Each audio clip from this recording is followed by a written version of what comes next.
네, 책과 함께하는 구로 삼경 2부를 시작하겠습니다. 네. 2부에서는 네. 이제 앞서 들었던 네. 조선시대 이야기 네. 잠깐만 들었는데도 되게 재미가 세종대왕. 네. 이어서 좀 네. 본격적으로 네. 조선시대의 네. 구로의 모습을 네. 한번 말씀드리겠습니다. 옛날에 저희 기억나세요? 예전에 인사동에 갔을 때 인사동에서 이제 어떤 보쌈집 앞에 거기가 율곡 선생이 사시던 집이란 게 있는데 막상 그 집 주인은요 바로 집 앞에 있는데도 본인이 있는 가게에 율곡 선생이 사셨다는 걸 모르셨어요. 왜 여기서 뭐 하고 있냐고 물어봤다. 그러니까 내가 관심을 가지고 확인하지 않으면 사실은 굉장히 좋은 스토리 자원들이 있는 점인지 모를 수가 있거든요. 근데 뭐 어른들이야 워낙 바쁘시니까 그럴 수 있다 치더라도 우리 아이들은 정말 달라요. 그 느낌이요. 우리 동네에 뭐가 있고 이렇다라고 그 의미를 알게 되면 동네를 바라보는 시야도 달라지고요. 예. 그런데 아무래도 가까울수록 역사는 기억이 많이 남잖아요. 그래서 아무래도 구로의 역사는 현대와 근대가 많을 수밖에 없어요. 왜냐하면 이제 구로라는 곳에 기본 이미지가 공단의 이미지도 대단히 강했고요. 산업화의 중심이기도 했었고. 또 근대로 가게 되면 아까 말씀하셨던 성공회대학교 거기 가면 유일한 박사의 이야기도 만나고 근대 건축물도 있고요. 하지만 또 드라마나 이런 데 보면 조선의 이야기가 많이 나오는데 굉장히 중요한 어떤 사건들과 관련이 있는 유적들이 구로에도 숨어 있습니다. 근데 대부분이 건물형으로 남아 있는 건 거의 없고요. 대부분은 인물들의 묘소들이 있습니다. 그런데 묘소들이 그냥 단순한 무덤이 아니라 하나의 군락을 이루거나 또 다른 데서 볼 수 없는 굉장히 좀 큰 규모의 무덤이지만 막 이 병풍석처럼 돌을 막 둘러놨다든지 아니면 뭔가의 그 성물들을 많이 세워놨다든지 뭐 이런 부분들이 딴 곳에서는 볼 수 없는 우리 동네에 작은 왕릉이 있네 이런 식으로 볼 수 있거든요. 근데 거기에 서려 있는 이야기는 훨씬 더 큰 이야기예요. 우리가 한 번쯤은 들어봤던 이야기의 주인공이 여기 있었네 이런 좀 놀라움. 그러니까 그런 게 우리 구로에서 가능한 부분이거든요. 스토리로 말하자면 여러 가지가 있는데요. 저는 두 개를 꼭 말씀을 드리고 싶어요. 왜냐하면 두 곳은 편하게 찾으실 수 있는 게 공원 산책을 하다가 잠깐 짬을 내서 보실 수 있거든요. 그러니까 뭐 굳이 일부러 찾아가실 것도 없는. 지금 현재 그 공원으로 조성되어 있는 곳에서 바로 만날 수 있는 역사. 그렇죠. 그래서 두 가지가 있는데 하나는 우리 책에도 소개가 되었어요. 기억나시죠? 정선옹주. 우리 선조 임금님의 따님이시고요. 좀 늦게 낳은 따님이시긴 하고 보통 이제 그 당시 대부분이 그랬지만 한 10살, 11살 넘잖아요. 그러면 왕실에 있는 뭐 왕자군, 공주군 다 나가야 되거든요. 유일하게 세자만 궁궐 안에 살 수 있습니다. 근데 나갈 때 명분이 있어야 되잖아요. 그래서 보통은 결혼해서 나가는 거예요. 그래서 정선옹주님도 11살에 결혼했어요. 어디로 나가냐면 우리가 볼 때는 구로가 서울이지만 그 당시엔 서울이 아니거든요. 경기도로 시집 가시는 거예요. 그 11살 초등학교 지금 4학년밖에 안 되는 딸을 시집 보내는 또 아빠의 마음이 어떨까요? 뭐 선조 임금님 자식이 많다고 시집 여러 번 보냈으니 뭐 전문가가 됐다 이거 아니잖아요. 부모 마음은 다 똑같은데. 그래서 딸을 위해서 고래등 같은 집을 지어줍니다. 사실은 고래등 같은 집은 아닐 수도 있어요. 다만 그 정도 규모의 집을 이 동네 사람이 본 적이 없는 거예요. 그래서 사람들이 와 이거 궁궐이 우리 동네에 생겼다. 그래서 궁궐이 있는 궁궐집이 있는 집, 궁집이 있는 집, 궁골. 그래서 이게 궁동으로 남았고요. 지금은 온수와 궁동이 합쳐져서 수궁동이라는 이름으로 이게 행정구역이냐 법정명이냐 이런 건 좀 달라지는데 유래해서 아쉬운 이름이네요. 그래도 궁동이라는 이름도 여전히 부르고 있고요. 근데 안타까운 거는 그 집이 최근까지 있었어요. 근데 그 최근이라고 하는 건 6.25 전쟁 전까지만 하더라도 일제강점기 이후에도 잘 버텨서 있었죠. 불탔군요. 전쟁 때 불탄 것이 너무 아쉽습니다. 그런데 불이 탔더라도 그 흔적이 남아있거나 터가 남아있거나 그러면 작은 공원이 조성되어서 가볼 수 있는데 거기 또 학교가 들어섰어요. 서서울 생활과학고. 그래서 그 터는 생활과학고 안쪽으로 들어가시면 표지석으로만 만나실 수 있는데 정말 다행이라고 생각하는 거는 그 옹주님 묘소 또 시집간 집안이 권씨 집안이거든요. 안동 권씨 집안. 안동 권씨 집안의 묘소가 정말 예쁘게 잘 되어 있어요. 그거는 나중에 탐방 때 보여드리면서 제가 또 풍수지리와 또 이런 이야기까지 곁들여가지고 한번 드리도록 하겠고요. 중요한 거는 거기 주변을 둘러싸고 공원이 조성돼, 생태공원도 조성돼 있고 최근에 또 도서관도 생겼습니다. 거기 앞에요. 그래서 아마 많이 가시는 분도 계실 건데 공원에 가시는데 묘소는 또 약간 공원 안쪽에 있어가지고 네. 산에 올라가시는 분 말고는 또 잘 안 가시는 분도 의외로 계시더라고요. 그래서 예, 수공동에 있는 생태공원과 그리고 옆에 있는 묘소까지 올라가시면 역사에 대한 공부도 될 것이고요. 네. 선조 임금님이잖아요, 아버지가. 네. 임진왜란이 끝나고 딸을 시집을 보낸 거예요. 아. 그러니 또 기분이 또 달랐을 것이라는 생각도 들 뿐더러. 그렇겠네요. 그런데 시집간 딸이 오래 못 살고 20살에 아이를 낳고 돌아가셨어요. 네. 예, 산후조리의 실패라고 할까요? 그래서 돌아가시는 바람에 공주님은 사실 그 마을에서 채 10년도 못 사시고 돌아가 버리신 셈이 되었죠. 그러니까 막, 주변 백성들도 되게 안타까움은 컸겠는데. 네, 뭐 공주님이 뭐 10대잖아요. 어떻게 보면 네. 이 10대 공주님이 얼마큼 또 뭐 현숙하게 아니면 이렇게 뭐 정을 담아 주변 사람과 교류했는지는 사실 알 수는 없는데 네. 만약에 그러했다라면 더더욱 아쉬움이 컸을 것이고요. 네, 네. 예. 그리고 뭐 공주님은 돌아가셨어도 그 집안은 계속 잘 내려왔기 때문에 공주님의 이야기는 남아있고 그래서 이제 마을 주민들이 얼마 전에는 정선옹주님 시집 오시는 날 해서 일종의 이제 마을 규모의 축제처럼도 하고 했었거든요. 저는 그런 작은 축제들이 정말 좋다고 생각을 해요. 거기에 컨텐츠는 아이들의 상상력으로 저는 꾸미면 된다. 네네. 그러면 정말 재미있는 예, 동네의 이야기가 되지 않을까. 네네. 해서 사실 구로에 조선하면 뭐 온수골 이야기도 아까 세종과 드렸지만 네네. 사실 이제 더 저한테 와닿는 재미난 이야기 또 흔적으로 남아있는 공간은 정선옹주 묘역이 갈 때마다 좋고 예, 안타까움과 아쉬움과 그리고 더 큰 역사인 임진왜란과 이런 것들이 어우러져 있는 예, 왜냐면 이 권씨 집안이 임진왜란 때 예, 나가서 싸웠던 집안이거든요. 네. 그랬으니 더더욱 보냈겠죠. 도망만 다녔다라면 그 임금님께서 전쟁 끝나고 그 집에 딸을 시집 보낼 리가 없잖아요. 네. 일종의 공신들에 대한 우대 정책일 수도 있기 때문에 그럼 또 그곳에서는 임금님께서 공주를 보내주셨는데 네. 공주가 아니라 옹주를 보내주셨는데 네. 이 옹주를 그냥 대접할 수가 없잖아요. 네. 그래서 무덤에 대한 대접도 완전 다릅니다. 예, 시아버지 시어머니보다 더 대단해요. 아, 네. 그거는 직접 가서 보시면 아실 수 있는 기대가 거죠. 됩니다. 네.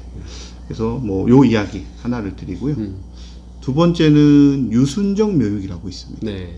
유순정이라는 이름은 조금 예, 일반적으로 역사를 전공을 하시지 않는 분들에게는 좀 낯선 이름일 수 있지만 이렇게 표현드릴 수 있어요. 지금을 보자면 직책이 국무총리까지 가셨던 분. 네, 그걸 떠나서 이분은 글도 참 잘 쓰고 문학적으로도 뛰어나신 분이었지만 네. 무우 쪽으로도 뛰어난 분이었어요. 그러니까 문무를 겸비한. 네. 근데 거기다 성격도 좋아. 네. 그래서 엄친하네요. 예, 양쪽에서 사람들이 이 사람의 말을 잘 들어요. 그래서 이게 굉장히 중요한 고리가 됩니다. 뭐가 되냐면 어느 시대 이때가 연산군 때였거든요. 연산군의 폭정을 사람들이 괴로워했다는 건 다 알고 계시고 네. 뭐 연산군 얘기만 해도는 뭐 시간 다 갑니다. 근데 그거는 가서 말씀을 드리고요. 근데 이 연산군 폭정 10년 동안 괴로워했지만 참았던 이유가 딱 하나가 있어요. 네. 연산군의 아들 다음에 세자가 되실 분은 성격을 아빠를 닮은 게 아니에요. 엄마를 닮았어요. 근데 연산군의 예, 부인 왕비께서는 예, 사람들이 정말 최고의 왕비다라고 할 만큼 좋은 분이셨어요. 그러니까 두 사람이 너무 다른 거예요. 연산군은 정말 싫어. 왕비는 괜찮아. 아들은 엄마 닮았어. 그러니까 미래에 대한 기대가 있었는데 연산군의 폭정이 도를 넘어선 거죠. 네네. 네. 그래서 결국은 참다 못한 신하들이 반정을 일으킵니다. 반정은 말 그대로 잘못된 걸 바로잡는다거든요. 근데 반정을 일으키는데 문제는 아무리 잘못된 왕이지만 연산군은 특징이 있어요. 뭐냐면 조선에서 보기 드물게 첫째로서 왕자리에 올랐던 인물입니다. 예, 그게 뭐냐면 이 뭐라고 할까요? 대부분은 첫째가 아닌 둘째나 셋째나 다른 집 자손이 왕이 되는데 첫째가 왕이 되었다는 건 그만큼 정통성이 강력한 것이거든요. 네네. 그렇기 때문에라도 신하들이 함부로 건드리기가 어려워요. 누굴 내세운다면 만약에 첫째가 아니면 너도 첫째가 아니니까 다른 사람도 할 수 있었지만 첫째면 첫째를 물리친 나머지 사람들은 명분이 떨어지거든요. 그럼에도 불구하고 견딜 수가 없었기 때문에 고민을 하다가 누구를 찾아가면 유순정을 찾아갑니다. 이 사람이 오케이를 해주면 대부분의 신하들이 유순정도 인정한 거기 때문에 이건 해야 되는 일 이렇게 되는 거거든요. 근데 거기서 유순정이 고민 끝에 반정에 참여를 합니다. 그래서 연산군을 몰아내는 반정은 의외로 대단히 손쉽게 끝이 나요. 그리고 나서 빠르게 인정을 시켰으니 그 다음 왕이 되신 중종께서는 여러 공신들이 있죠. 앞장섰던 뭐 성리안, 박원종 같은 공신이 있지만 그것보다도 사실은 전체를 빠르게 안정시켜주고 그리고 정리를 해주는 역할을 하는 유순정을 대단히 고마워했어요. 선물을 줍니다. 네. 무슨 선물을 줬을까요? 집이요. 집. 네. 집보다는 더 좋습니다. 이거 받으면. 땅. 땅. 어느 정도? 딱 맞습니다. 어느 정도 줬을까요? 뭐 네. 도시 하나 정도를 줬나요? 도시 하나. 300만 평의 땅을 내려줬다고 해요. 300만 평이면 뭐 말씀 안 드려도 어마어마하겠죠. 네. 그게 어디에서 어디에 거치냐면 뭐 부천에서부터 시작해서 서울로 해서 이 일대가 다 거쳐서 뭐 구로에서 이분 땅을 밟지 않고는 그렇겠네요. 경기도로 못 넘어가는 그 정도의 어마어마한 땅을 받으면서 최고로 올라갔는데 이후에 이 집안이 어떻게 됐느냐. 우리가 역사에서 배워서 아시겠지만 이제 선조대가 그 중종이 지나고 이후에 선조대로 가면서 붕당이라는 게 일어납니다. 줄 잘못 쓰면 전체가 망하는 거예요. 거기에서 집안이 조금씩 몰락을 했어요. 그래서 지금은 땅이 그렇게 있지는 않아요. 그럼에도 유순정과 그 아들 유홍 그리고 그 후손들의 묘역이 하나 가득 모여 있는데 밖에서 보면 산과 건물과 골프장으로 가려가지고 안 보여요. 근데 골목 안으로 딱 들어가면 이런 공간이 우리 서울에 있었나. 네. 제가 사실 그런 느낌을 가진 곳이 서울에 한 4곳 정도 되거든요. 네. 네. 그 중에 하나. 네. 네. 타포 안에 드는 거. 그렇죠. 네. 나머지는 또 뭐 관악에 가면 있고 있는데 정말 놀라웠어요. 특히나 숨겨져 있는 공간인데 그곳에 잠들어 계시는 분이 역사에 굉장히 중요한 역할을 했다. 이것이 저는 구로를 또 역사의 구로로 만들어준 역할을 하는 게 아닌가. 네, 그런 생각이 듭니다. 묘역이 거기 있었다는 거는 네. 그거는 집도 네. 그 근처였다는 거예요. 뭐 300만 평이나 되니까 집도 어딘가 있었겠지만 정확히 집이 어디다 이거는 뭐 알려지지 않았어요. 왜냐하면 후손들이 쇠락해서 갔죠. 다만 핵심 묘역만 그대로 지키고 있고요. 문중에서 그 묘역 입구에 집이 하나 있어요. 그래서 후손분들이 거기를 또 제실로 사용. 예. 네. 근데 갈수록 잘 꾸며져 있어요. 그러니까 이게 꼭 문중뿐만이 아니라 구로에서도 유적으로 잘 보호를 하고 있지 않은가 이런 생각이 들고요. 네. 그리고 이제 제가 공원 가신 김에 가면 좋다고 했잖아요. 네네네. 푸른 수목원을 한 바퀴 도시고 항동 철길을 따라 네. 예, 오류동 쪽으로 쭉 걸어오시다가 보면 예, 금강 펜테리움 쪽으로 아파트 골목길이 나오거든요. 네. 그 골목 잠깐 나와가지고 쭉 나오면 예, 이제 그 꺾이는 거리에 슈퍼가 하나 있어요. 네. 거기서 이제 음료수나 아이스크림 하나 사서 드시고 네. 길 건너 골목 안으로 쏙 들어가면 바로 거기서부터 이정표가 있거든요. 네. 그 공간이 나타나기 때문에 아이들하고 숨어있는 유적 찾기처럼 해서 가기에 딱 좋은 곳이다 생각하고요. 제가 이제 그런 생각 가진 이유는 저도 참 놀랐는데 예, 저랑 함께 사시는 분이 고척고 나오셨어요. 네. 이 동네를 잘 하신다고 생각했는데 네. 저랑 그 예비 탐방을 다녔는데 고척동 고인도 처음 봤대요. 네. 예, 그 유순정 유홍 묘역 처음 봤답니다. 정선원주 묘역이 있는지 몰랐대요. 거기서 초중고를 나오셨는데도 불구하고 네. 전혀 모르세요. 처음 들었고 깜짝 놀랐다. 네. 이건 지금 네. 비난하시려는 전혀 아닙니다. 아니고, 전혀 아닙니다. 네, 우리가 네. 대체로 이러하다. 그렇죠. 네. 예. 관심을 두는 만큼 보이는 게 늘어나고. 네, 맞습니다. 예. 그렇기 때문에 게다가 이제 코로나 시대에 우리가 멀리 가고 싶어도 좀 어려움이 많잖아요. 그래서 오히려 주변을 다시 한번 볼 수 있는 이게 기회라고도 생각하거든요. 이럴 때일수록 그렇죠. 우리 주변을 좀 더 네. 알아가는 기회로. 네.